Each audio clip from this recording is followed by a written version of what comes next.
Ele, como todos sabem, não tomou vacina, negou a vacina. E isso me preocupa muito, porque nossas crianças precisarão de vacina.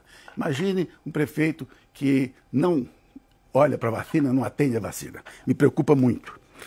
Eu tenho que dizer o seguinte, ele faltou 47% das sessões da Assembleia Legislativa.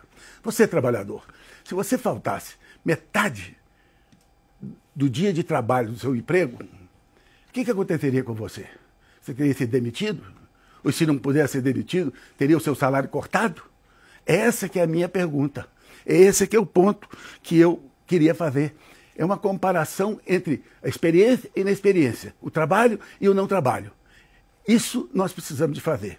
Eu queria aproveitar, já que eu perguntei para você como é que seria o seu compromisso, eu queria fazer aqui um desafio para o nosso candidato. Candidato, o senhor ficou metade do seu mandato sem ir às sessões da Assembleia. O senhor não acha que seria justo o senhor devolver o salário? Pegar o salário, entregar para o assistente social, entregar para um campo qualquer? Eu faria isso se fosse o senhor. Mas eu tinha aqui para falar um pouquinho sobre a minha vida, sobre a minha experiência. Eu comecei como menino, 12 anos, como engraxate, lá na porta da igreja Padre Eustáquio. Aos 14 anos, eu era garçom no restaurante do meu pai. Fiz curso, formei, fui para o Banco Central, fiz um concurso público no Banco Central, um concurso muito difícil, ingressei no Banco Central e ali comecei a desenvolver uma carreira de economista, profissão que eu abracei. Entrei no momento que estava sendo feita uma grande revisão das finanças públicas do país, trabalhei lá. Saí, fui para o Fundo Monetário Internacional, trabalhei em Cabo Verde, voltei, entrei no governo federal novamente, no Ministério da Fazenda, participei do Plano Real, um momento mais delicado da economia brasileira, e trabalhamos junto com os grandes economistas.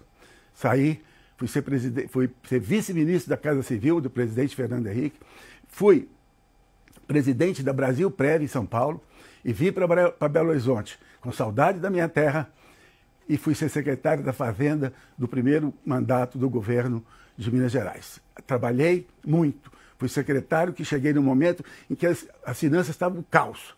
Em primeiro ano, nós pagamos o 13º. No segundo ano, passamos a pagar o salário em dia.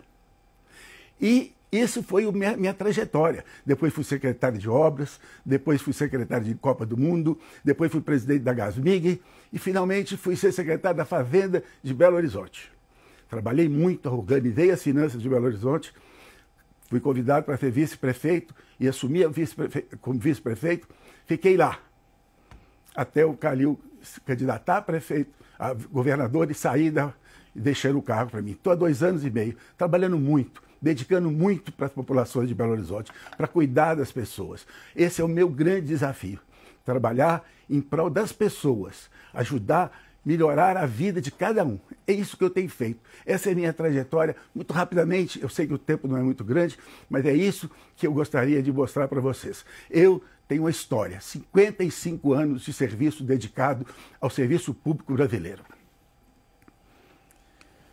Bom, primeiramente, boa noite, Fuad, boa noite, Liliane, boa noite a você que está nos assistindo.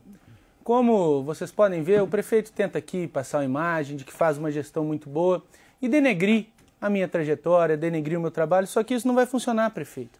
Porque quando o senhor fala, por exemplo, de vacina, de fato não tomei a vacina por orientação médica, mas os seus amigos furaram a fila da vacina na garagem da Saritura, isso está no Ministério Público de Contas, o relatório que fala a respeito do senhor. O senhor fala do meu trabalho na Assembleia? Gente, trabalho se mede por resultado. Nos últimos anos foram 11 leis aprovadas, leis importantes para o cidadão mineiro. Quer falar de economia para o cidadão, prefeito? Só o projeto do congelamento do IPVA, lei minha, a gente gerou uma economia de mais de 1,5 bilhão para o cidadão mineiro. Então você que está me assistindo, se você tem um carro, você tem uma moto, saiba que em 2022 o IPVA ia subir até 30%. Por causa de lei de minha autoria, não subiu. A gente pagou em 2022 exatamente o mesmo valor de 2021. Isso é trabalho, prefeito, isso é respeitar o dinheiro do contribuinte. Diferente do senhor, que pegou uma prefeitura com 89 cargos comissionados no gabinete do prefeito e agora tem 305. Isso são 30 milhões do seu dinheiro, dinheiro do contribuinte que está indo para o ralo. De fato, a gente precisa respeitar o dinheiro do cidadão que paga o nosso salário. Mas a função de deputado não é ficar batendo dedo em reunião deliberativa. Eu fui votado em todos os 853 municípios. Eu rodei toda Minas Gerais, eu fui na ponta da linha, eu fui visitar os hospitais, eu fui fiscalizar as minhas emendas. Sabe quem é ausente, prefeito? Ausente é o senhor, ausente nos problemas da cidade. Fica encastelado ali na Afonso Pena 1212 e não percebe que o serviço público hoje é de má qualidade, não percebe que o transporte público é muito ruim, é demorado e é lotado, não vê a violência que só cresce aqui em Belo Horizonte, o número de pessoas em situação de rua que só aumenta. O senhor diz que está tudo bem, está tudo ótimo, mas não é a realidade que a gente vê na BH de verdade, que o tempo de espera para uma cirurgia letiva, para uma consulta especializada, em muitos casos é de meses, até de anos. Então, prefeito, eu tenho muito orgulho da minha trajetória, inclusive que o senhor atacou aqui no primeiro turno, e a gente vai ter a oportunidade de discutir isso ainda.